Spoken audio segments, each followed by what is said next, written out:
அனைத்து குற்றங்களுக்கும் மூல காரணம் இந்த போதை தான். இதுதான் பரவலாக முன்வைக்கிற விஷயம். அரசாங்கமும் அதை தான் அட்ரஸ் பண்ணுறதை நம்ம பார்க்குறோம். அது அது அது சரியா, அது தவறா, இல்லை அது மிகைப்படுத்தப்படுகிறதா, இல்லை உண்மையா? சிங்கப்பெண் படை மாதிரி போதை ஒழிப்புக்கு ஒரு படை அப்படின்ற மாதிரி விஷயங்களையும் அவர் சொல்லியிருக்கார். அது அவர் போட்ட கையெழுத்தில் 200 யூனிட்டு, அது தவிர 3 சிங்கப்பெண், அப்புறம் போதை ஒழிப்புக்கான படை 3 தான் அவர் கைது போட்டார். இந்த போதை ஒழிப்புக்கான படை இன்னும் சரியாக ஃபார்ம் ஆகலன்னு நினைக்கிறேன். கையெழுத்து மட்டும் போட்டதோடு இருக்குன்னு நினைக்கிறேன். தளபதி வந்துட்டார், இனிமேல் எதுவுமே இருக்காது, எல்லாமே மாறி போச்சு, தமிழ்நாடே அடியோட மாறி போச்சுன்னு ஒரு பிரச்சாரத்தை சொல்கிறாங்களே, அது எவ்வளோ தூரம் இப்போ இவ்வளோ சீக்கிரம் அதை சொல்லக்கூடிய வாய்ப்பு இருக்கான்னு தெரியல. இன்னும் கொஞ்ச நாள் வாட்ச் பண்ணணும். எல்லாமே சிங்கப்பெண் படை கூட அது பாதுகாப்புக்கு எவ்வளோ தூரம் அது எஃபெக்டிவாக இருக்குன்னு வாட்ச் பண்ணணும். போதையில் இல்லாதவனும் போதை மருந்து மட்டுமே காரணம் பாலியல் வன்முறைகளுக்குன்றதை ஒத்துக்க முடியாது. நல்ல நிலைமையில் இருக்கிறவங்க, நல்ல மென்டல் இதில் இருக்கிறவங்க கூட ஒரு விழிப்புணர்வோட நல்ல ஒரு போதை மருந்தோட தாக்கத்தில் இல்லாதவங்க கூட இந்த குற்றங்களை பண்ணின்னு தான் இருக்காங்க. 2016 டாஸ்மாக் நான் வந்தோடனே முதல் கையெழுத்து டாஸ்மாக் ஒழிப்புன்னு சொன்ன திமுக தோற்றுது. ஸோ அது மாதிரி சொன்னதே தப்போது திமுக அப்புறம் ஃபீல் பண்ண ஆரம்பிச்சாங்க. அப்புறம் என்ன பண்ணாங்க, கடைகள் குறைப்புன்னு ஆரம்பிச்சாங்க. இவரும் வந்து கடைகள் குறைப்பு 717 கடைகளை எடுத்துகிட்டேன்னு சொல்கிறார். ஆனால் இன்னும் ஒரு வருஷம் கழிச்சு அந்த கடைகள் வேற எங்காவது வருதான் நம்ம பார்க்கலாம், வெயிட் பண்ணி.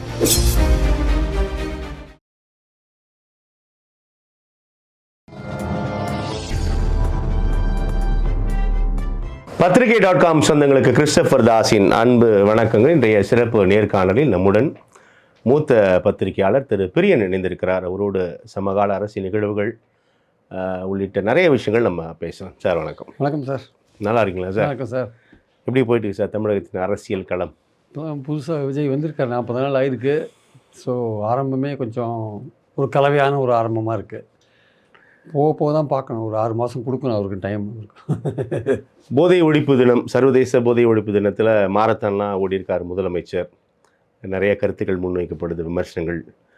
இவர் தான் முதலமைச்சர் இவ்வளவு தூரம் ஓடியிருக்கார் அப்படின்னு.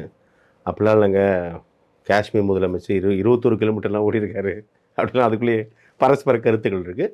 பட் நம்ம அதுக்குள்ளே போகல.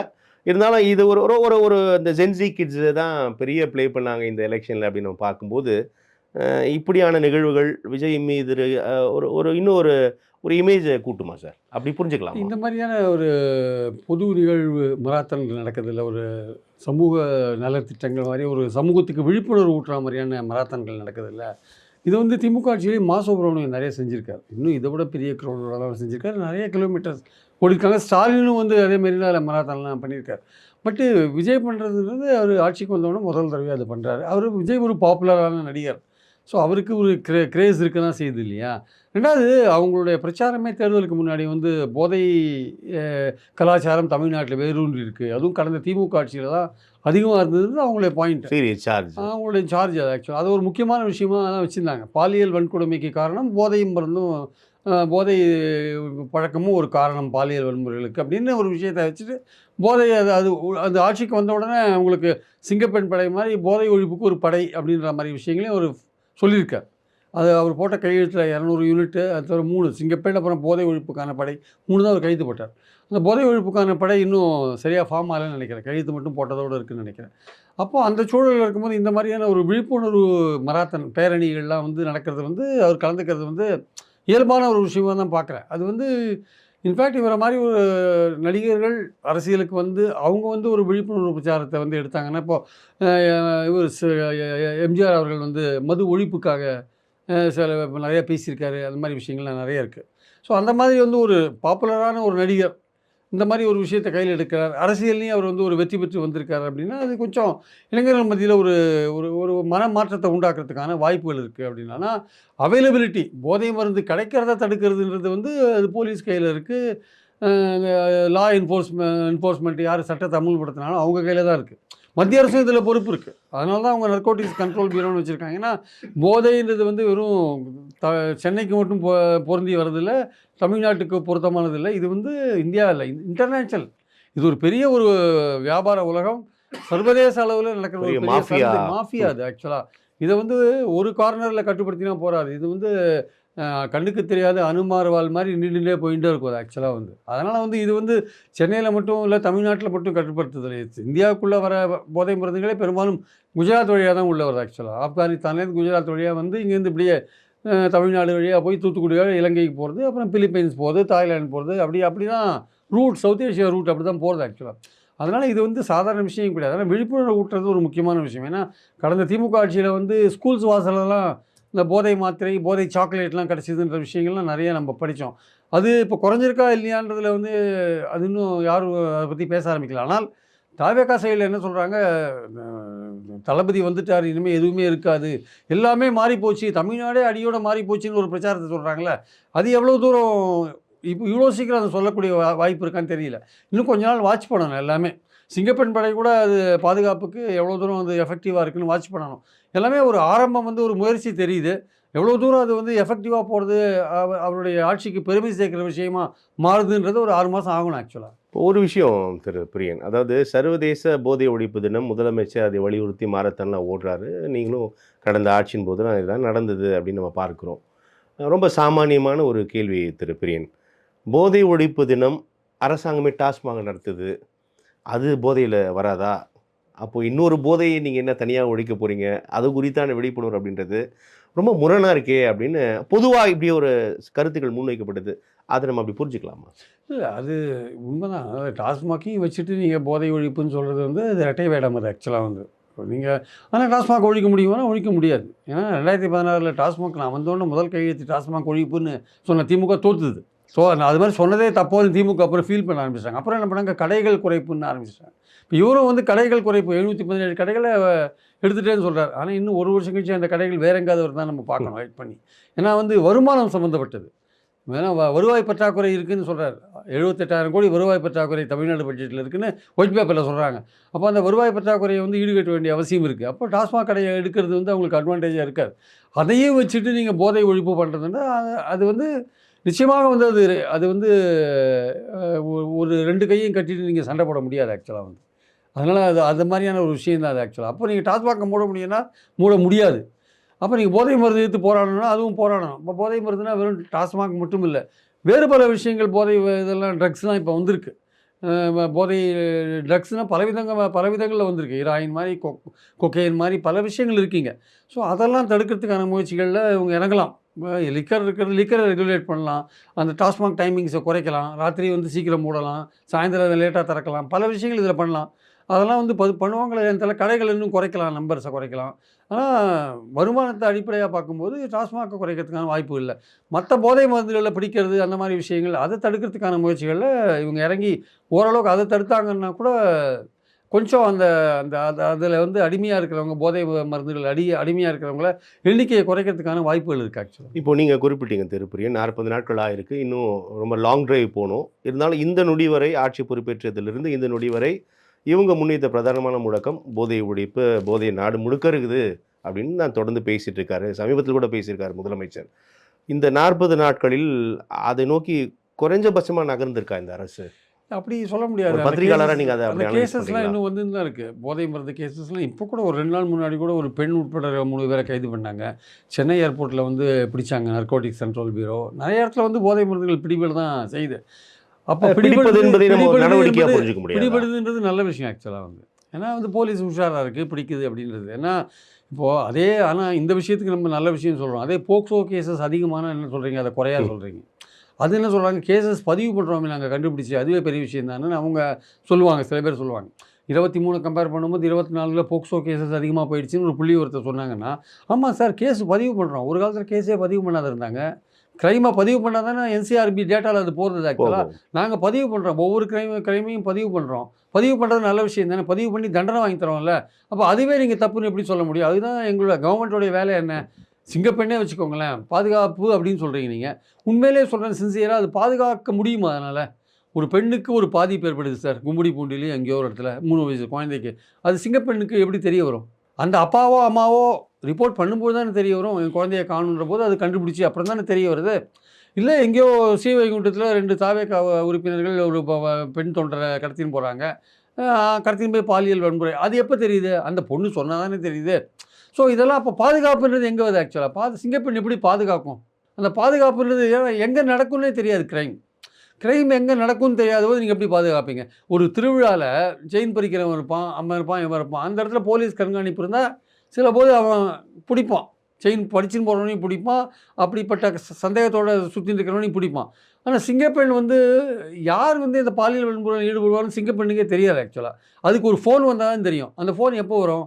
பாதிக்கப்பட்ட பிறகு தான் வரும் ஆக்சுவலாக. பாதிக்கப்படுறதுக்கு முன்னாடி வரதுக்கான வாய்ப்புகள் ரொம்ப ரொம்ப குறைவு.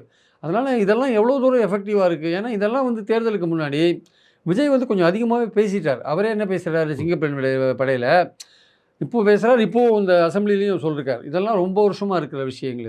இதெல்லாம் ஏன் இது பெருசாக பேசுகிறீங்க? நம்ம அந்த சட்டசபை பேசலாம் திருப்பி. இதெல்லாம் ரொம்ப வருஷமாக இருக்கிற நிறைய விஷயங்கள். பேசலாம். இல்லை அவரே என்ன பேசினார்? அதுக்கு முன்னதாக என்னுடைய கேள்வி என்பது பரவலா அல்லது பொதுவாக வைக்கப்படுகின்ற ஒரு குற்றச்சாட்டு அப்படின்றது எந்த ஆட்சினாலும் இந்த ஆட்சியிலும் தொடருது. எல்லா குற்றங்களுக்கும் குற்ற சம்பவங்களுக்கும் அது கற்பழிப்பு, பாலியல் சீண்டல்கள், அனைத்து குற்றங்களுக்கும் மூல காரணம் இந்த போதை தான் அப்படின்னு தான் பரவலாக முன்வைக்கிற விஷயம். அரசாங்கமும் அதை தான் அட்ரஸ் பண்ணுறதை நம்ம பார்க்குறோம். அது அது அது சரியா, அது தவறா, இல்லை அது மிகைப்படுத்தப்படுகிறதா, இல்லை உண்மையா? இல்லை சார், அதில் வந்து முழுதும் உண்மை கிடையாது. அதாவது போதையில் இருக்கிறவன் தப்பு பண்ணுறான்றது உண்மை. ஆனால் தப்பு பண்ணுறவன்லாம் போதையில் இருக்கான்றது தப்பு. அப்படி ஒத்துக்க முடியாது. நல்ல விழிப்புணர்வோடு இருக்கிறவன், நல்ல உஷாராக இருக்கிறவன், அவன் திட்டமிட்டு பண்ணுறவனும் இருக்கான். அதனால் அவன் போதையில் இருக்கான்னு சொல்ல முடியாது. போதையில் இல்லாதவனும் போதை மருந்து மட்டுமே காரணம் பாலியல் வன்முறைகளுக்குன்றதை ஒத்துக்க முடியாது. நல்ல நிலைமையில் இருக்கிறவன், நல்ல மென்டல் இதில் இருக்கிறவங்க கூட ஒரு விழிப்புணர்வோட நல்ல ஒரு போதை மருந்தோட உள்ள தாக்கத்தில் இல்லாதவன் கூட இந்த குற்றங்களை பண்ணின்னு தான் இருக்கான். அதனால் அப்படி அதை பிரிக்க வேண்டிய அவசியம் இல்லை. அதை குற்றம் பண்ணுறவன் பொதுவாக இந்த காரணி தான் முன்வைக்கப்படுது பிரதானமாக. அது அது அது அதாவது ஒருவேளை வந்து இதுக்கு டேட்டா இருக்கான்னு தெரியாது. ஒருவேளை இந்த குற்றங்களில் ஈடுபடுறவங்க போதை மது அருந்தினவங்களாக இருப்பாங்க, இல்லை போதை மருந்து யூஸ் பண்ணவங்களா இருந்திருக்கலாம். அந்த எண்ணிக்கை கொஞ்சம் அதிகமாக இருக்கலாம் அப்படின்னு ஒரு டேட்டா இருக்கலாம் ஒருவேளை போலீஸ். அதை வச்சு கூட சொல்லலாம், நம்ப முடியாது. ஆனால் அதுதான் காரணம். அது போதை மருந்து யூஸ் பண்ணுறவங்க அல்லது தண்ணி அடிக்கிறவங்க அவங்க தான் வந்து இந்த குற்றங்களை பண்ணுறாங்க அப்படின்றது இருக்குல்ல, அது முழுக்க முழுக்க அதுவே உண்மையாகாது. போதை மருந்து யூஸ் பண்ணாதவங்களும் நல்ல நிலைமையில் இருக்கணும், நல்ல மைண்ட் செட்டப்பில் இருக்கவங்களும் இதை பண்ணுறாங்கன்றது தான் உண்மை ஆக்சுவலாக. இப்போது டாஸ்மாக் வந்து நம்ம ஆண்டாண்டு காலமாக இருக்கிறத பார்க்குறோம் திருப்பூர். ஏன்னா கடந்த ஆட்சி காலத்தில் வந்து தான் இந்த போதை, குறிப்பாக அந்த கஞ்சா உள்ளிட்ட இந்த போதை பஸ்ஸுகளோட ஒரு கலாச்சாரமாகவே பரவுச்சு. ஒரு பஸ் ஸ்டாப்லேருந்து பார்க்குறோம், கல்லூரிகள் அருகில், பள்ளி அருகில் வந்து ரொம்ப எங்கு பார்த்தாலும் நீக்கமர நிறைந்திருக்கிறத நம்ம பார்த்தோம். அது வந்து கடந்த 5 ஆண்டு காலத்தில் தான் இவ்வளவு அதிகமானது அப்படின்ற ஒரு குற்றச்சாட்டு முன்வைக்கப்படுது. அப்படி புரிஞ்சுக்கலாமா? அப்படி சொல்ல முடியாது. இது டாஸ்மாக் ஆரம்பிச்சதுலேருந்து எம்ஜிஆர் காலத்துலேருந்து டாஸ்மாக் நான் சொல்லியே, டாஸ்மாக் விட்டுடலாம், நான் மற்றதை சொல்கிறேன். போதை மருந்து எல்லா இடத்துலையும் கிடைக்குதுன்றது தான் உண்மை தான். கிடைச்சதுன்றது அது வந்து அண்டர் கிரவுண்டில் கிடச்சிருந்தது. ஒரு கட்டத்தில் ஓப்பனாகவே வந்து அதாவது அதை பயன்படுத்துகிறவங்களுக்கு அது எங்கே கிடைக்குதுன்னு கரெக்டாக தெரியுது சார். பயன்படுத்தாத இருக்கிறவங்களுக்கு அது எங்கே கிடைக்குதுன்னு தெரியாது. பயன்படுத்துகிற ஒன்ஸ் அதுக்கு அடிக்ட் ஆகிட்டாருன்னா அந்த இது எங்கே அந்த அந்த போதை மருந்து எங்கே கிடைக்குது அப்படின்ற விஷயம் அவங்களுக்கு தெரியுது. அப்போது வந்து தமிழ்நாட்டில் வந்து பள்ளிக்கூடங்கள், கல்லூரிகள், ஹாஸ்டல்கள் போன்ற இடங்கள்லாம் இந்த போதை மருந்து புழக்கம் இருந்ததுன்றது உண்மை. அதுதான் நான் ஏற்கனவே சொன்ன மாதிரி தான். அது வந்து ஒரு சர்வதேச மாஃபியாவோட ஒரு விஷயம் அது ஆக்சுவலாக. அது வந்து தடுக்கிறது வந்து அவ்வளோ சுலபமான காரியம் இல்லை. இன்றைக்கும் வந்து சென்னை ஏர்போர்ட்லேயோ இல்லை ஹார்பர்லேயோ எங்கேயோ பார்த்தீங்கன்னா வந்து ஏன் இப்போது சமீபத்தில் வந்து ஒரு விஷயம் நடந்தது, உங்களுக்கே தெரியும்னு நினைக்கிறேன். என்ஃபோர்ஸ்மெண்ட் டைரக்டரேட் வந்து ஒரு 5-6 இடத்துல வந்து ரைடு பண்ணாங்க. ராமநாதபுரத்தில் வந்து கூட ரைடு பண்ணாங்க. அதில் பார்த்தீங்கன்னா வந்து அரசியலில் சம்மந்தப்பட்டவங்க, இன்றைக்கி அரசியலில் சம்மந்தப்பட்டவங்களோட சொந்தக்காரங்கள்லாம் கூட சொன்னாங்க, நடு கடலில் வந்து கைமாறுது ஆக்சுவலாக வந்து இதில் வந்து சம்மந்தப்பட்ட ஒருத்தர் இருக்கார் அப்படின்னா அந்த பேரெல்லாம் கூட போட்டிருந்தாங்க. அது எங்களுக்கும் அவருக்கும் சம்மந்தம் இல்லைன்னு சில பேர்லாம் மறுத்தாங்க.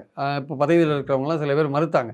அதனால் வந்து இது வந்து தொடர்ந்து நடந்துருக்கிற ஒரு விஷயந்தான். அதனால் வந்து அது கிடைக்கிற விஷயந்தான் தொடர்ந்து. போலீஸ் வந்து இப்போ அஸ்ராகருக்கு இருக்கார் இல்லையா, போலீஸ் அதிகாரி, இப்போ உளவுத்துறையில் இருக்கார் நினைக்கிறேன். அவர் சவுத் ஜோனில் வந்து அவர் இதாக இருந்தபோது, ஐஜியாக இருந்தபோது இந்த போதை மருந்து யார் யார் பிடிக்க மாட்டுறாங்களோ அவங்களுடைய சொத்துக்கள்லாம் பறிமுதல் பண்ணி ஓரளவுக்கு நிலைமையை ஓரளவுக்கு அப்படியான நடவடிக்கை எடுக்க முடிச்சு. அதிகாரியோட நேர்மை, உண்மை, பலம் முக்கியமான விஷயம். அதனால் அந்த அசரகர் போன்ற நேர்மையான அதிகாரிகள் அதை பண்ணினாங்க. ஆனால் வந்து அதுக்குன்னு போலீஸ் வந்து இதற்கு உடனடியாக இருக்குன்னு நம்ம சொல்ல முடியாது. போலீஸ் வேறு பல விஷயங்களுக்கு உடனடியாக இருக்கலாம். பட் போதை மருந்து விஷயத்தில் உடனடியாக இருப்பாங்கன்னு நான் அவ்வளோ தூரம் நம்பலை. ஏன்னா இது வந்து சொசைட்டியை ஒரு கெடுக்கிற விஷயமா இருக்கிறதுனால போலீஸ் கொஞ்சம் தீவிரமாக தான் இருப்பாங்க. ஆனால் போலீஸ் அதிகாரிகள் நினச்சா கண்டிப்பாக அவங்களுக்கு தெரியும். இது யார், இந்த ராக்கெட் எங்கேருந்து வருது, எப்படி நடக்குது, யார் கடத்துறாங்க. இதுலேயே ஊறி இருக்கிற போலீஸ்காரங்களுக்கு நிச்சயமாக ஈஸியாக வந்து புலனாய்வு துறையில் இருக்கிறவங்க, இல்லை சென்ட்ரலில் இருக்கிற நர்கோட்டிக்ஸ் கண்ட்ரோல் பியூரோ இருக்குல்ல, அவங்களுக்குலாம் வந்து நல்லா தெரியும். ஸ்டேட்டில் இருக்கிற நர்கோட்டிக்ஸ் ப்ரிவென்ஷன் இருக்குங்க, இந்த போலீஸ்க்கும் நல்லா தெரியும். அந்த இந்த புள்ளியில் அது பிரியன் நிறையா நாள்தோறுமே காவல்துறை உயரதிகாரிகள் மாற்றப்பட்டு கொண்டு வருவது பார்க்கும். பணியிடை மாற்றம், காத்திருப்போர் பட்டியலுக்கு மாற்றம் அப்படிலாம் நிறைய பார்க்குறோம். அப்போது இந்த அதிகாரிகள் தேர்வு அப்படின்றது மிக முக்கியமான ஒரு விஷயம். ஒரு அதிகாரம் நினைச்சா கட்டுப்படுத்தி விட முடியும். அப்படி நம்ம நிறைய உதாரணங்களோட பார்க்குறோம்.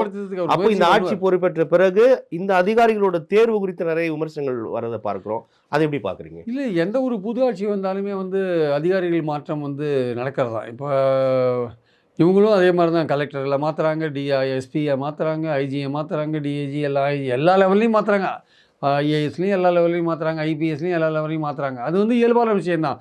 அதாவது அப்படி மாற்றக்கூடிய நபர்களோட நேர்மை உண்மை தன்மையை நான் கேட்குறேன். அப்படிலாம் சொல்ல முடியாது. நம்ம அப்படி வரையறுக்க முடியாது.